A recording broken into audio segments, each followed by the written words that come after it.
Another day, another vlog. Kaya tara, samahan nyo ako. For today's video nga guys, bumiyahe kami papunta sa Municipality of Lucena. Tan tararan tararan tan tan. May pa-intro pa talaga, no? So ayun na nga, pagdating namin, diretso na agad kami sa loob kasi late na kami.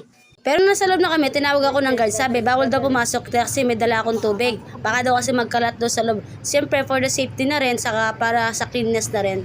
E di for the sunod ang person. Pero okay lang yan, at least makapagputrip ako sa labas, diba? Mas makakapag-enjoy. At makalipas nga ang isang oras ng pag-iintay, ayan, nakapasok na ako sa loob. Naantay ko na ng nanay ko. Pero pagdating ko sa loob, ayun, ang haba pa ng pila. Paano ko siya hahanapin sa haba ng pila? Saang tuktok ko naman hahanapin yon? Akala mo talaga bundok yung pinuntahan, no? Pero kukuha lang naman pala ng biyaya.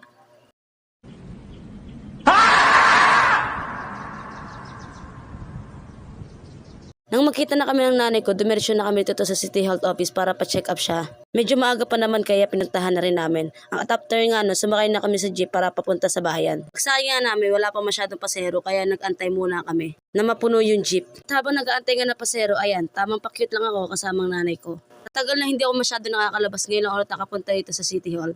Nagkataon pa nakuhaan ng biyaya, di ba?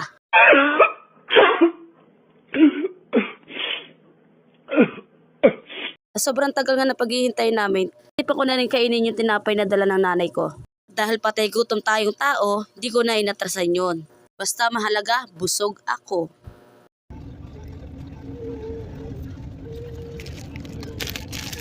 Ayan! Dito pa tayo!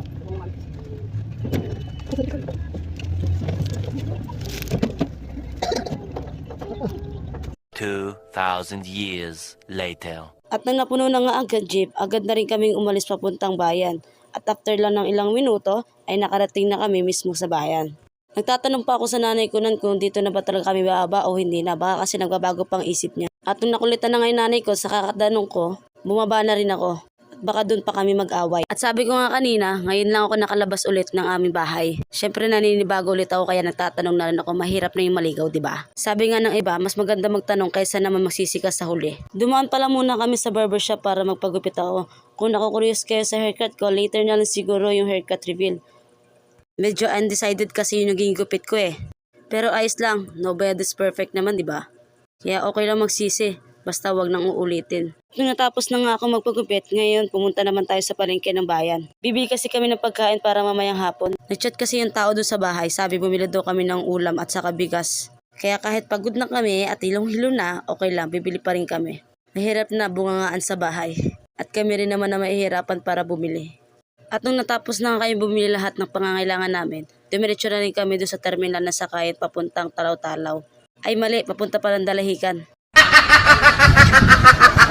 Pagkasakay nga namin, dumiretso na rin umalis yung tricycle na sinasakyan namin. Ilang segundo lang kasi ang inantay niya tapos may mga pasahero na rin dumating. Eh di diretso uwi at para maligo at ang baho ko na. Nakakahiya naman doon sa magiging katabi ko mamaya at baka maamoy. Ay, yari talaga tayo doon. At dahil mahaba na tong video na to, dito ko natatapusin to.